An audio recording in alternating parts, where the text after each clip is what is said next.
ओम शांति।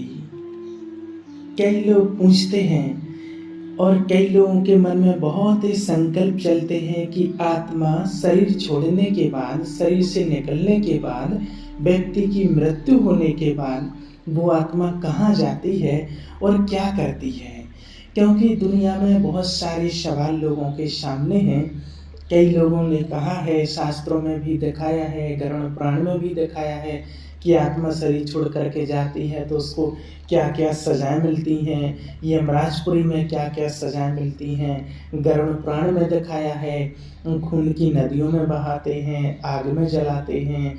ऐसे बहुत सारे लोगों के मन में सवाल हैं, बहुत संकल्प चलते हैं कि आखिर वास्तव में कौन कौन सी सजाएं मिलती हैं और आत्मा कहाँ जाती है, कैसे उसको क्या क्या करना होता है, कब उसको शरीर धारण करना होता है, कब उसको शरीर मिलता है।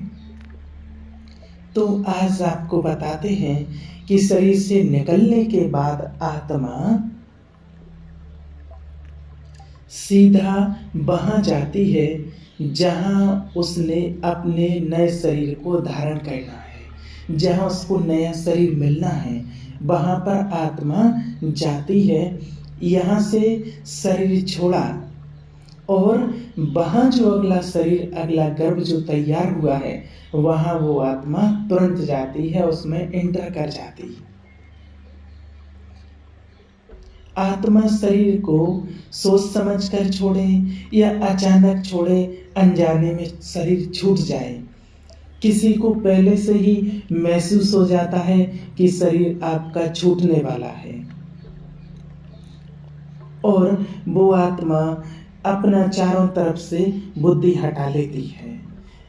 चाहे अचानक किसी का एक्सीडेंट हो, डेथ हो जाए, कोई भी घटना घट जाए, शरीर ही काम का ना रहे, आत्मा शरीर से निकल जाती है। आत्मा कैसे भी शरीर को, किसी भी तरह से शरीर का त्याग करे, कैसे भी शरीर को छोड़े। यदि उसका कोई कार्मिक अकाउंट बाकी रहा हुआ है तो आत्मा थोड़ा बहुत अपना कार्मिक अकाउंट कर सकती है किसी और के शरीर के द्वारा। बाकी अदरवाइज के कहीं भी उसको भटकने की जरूरत नहीं है, सीधा वहीं जाती है। क्योंकि आज दुनिया में कहते एक्सीडेंट हुआ, अचानक कुछ भी हो गया है, लेकिन वास्तव में देखा जाए तो एक्सीडेंट ज्ञान के हिसाब से इसको अगर देखा जाए तो ये सब नेचुरल सिस्टम बना हुआ है कि किस आत्मा का रोल कहाँ पर पूरा होना है, तो वो वहां से शरीर छोड़कर दूसरी ड्रेस ले और अपना रोल शुरू करे, नया रोल अपना शुरू करे।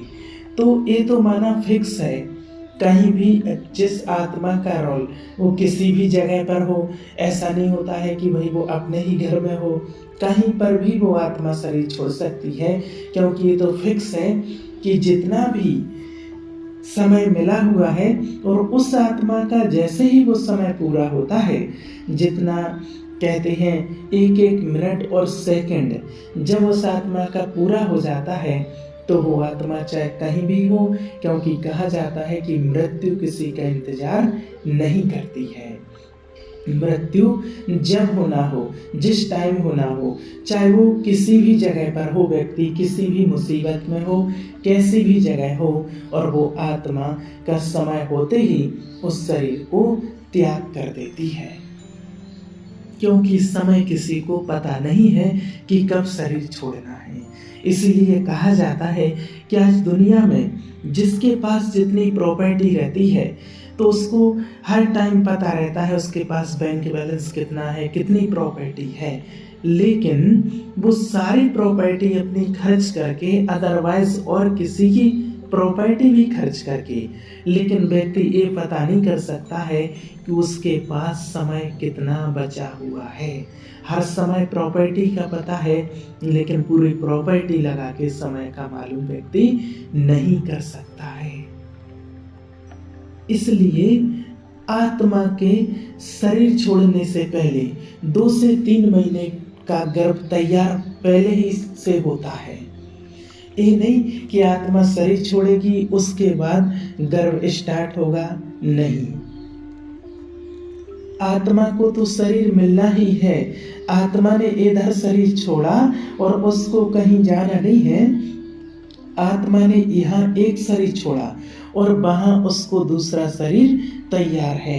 वहां दूसरा अपना शरीर उसको धारण करना है, चाहे वो कहीं भी हो, चाहे यहाँ से वो इंडिया से अमेरिका हो, अमेरिका से इंडिया में हो, या अदरवाइज किसी भी देश में हो। बाबा ने कहा है 1 सेकंड में आत्मा यहाँ से निकली और वहाँ दूसरे गर्भ में प्रवेश कर जाती है। उसको कहीं भी भटकने की जरूरत नहीं है। और एक कितने कमाल की बात है कि ड्रामा इतना एक्यूरेट है, उससे गर्भ पहले से कहीं तैयार हो रहा है और इस आत्मा को वहां जाना है और उस गर्भ में प्रवेश करना है। और जैसे ही आत्मा शरीर को छोड़ती है तो उसके सामने उसका अपना सारा अकाउंट जो होता है कर्मों का, वो उसके सामने होता है, बिल्कुल एक्यूरेट सामने होता है अपना कार्मिक अकाउंट। और सामने वही होता है जो बाकी रह गया, जो अकाउंट बराबर रह गया है, जो अकाउंट आत्मा का बराबर हो जाता है, किसी से हिसाब किताब है वो बराबर हो जाता है, वो उतना सामने नहीं आता है। वो समझो कि एक जैसे उसके सामने से हट गया है, लेकिन जो बाकी रह गया है वो सामने आता है। उसके पास बैलेंस शीट है कि इतने अच्छे कर्म और इतने बुरे कर्म आपके रह गए हैं जिनको आपको पूरा करना है। अब उन कर्मों के आधार से कहते हैं धर्मराज लेखा जोखा खोलकर बैठते हैं। धर्मराज के पास उसकी सारी एंट्री होती है।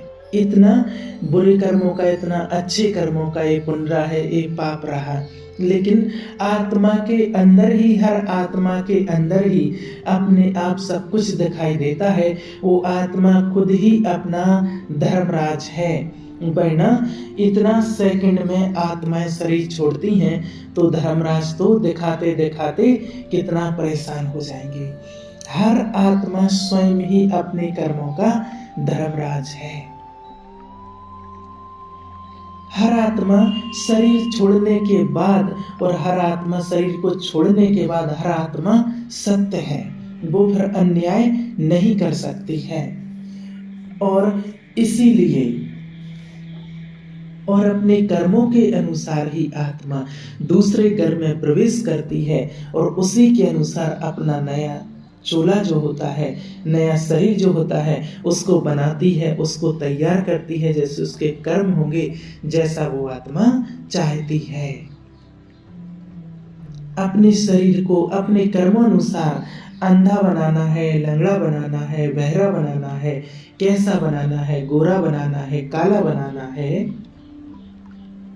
वो उसी प्रकार से अपने शरीर को तैयार करती है, अपने शरीर को बनाती है। इसीलिए कहा जाता है कि जब आसमान की बूंद पानी की ऊपर से गिरती है, आसमान से पानी की बूंद जब सृष्टि पर आती है, गिरती तो उसे पता नहीं रहता है कि मुझे कहाँ गिरना है, लेकिन वो जहाँ गिरती है, कहीं कहा जाता है कोई बूंद अगर जलती हुई आग में गिर जाए तो वो जल करके खाक हो जाती है, और वही बूंद अगर कोई सीप में गिर जाए तो मोती बन जाती है।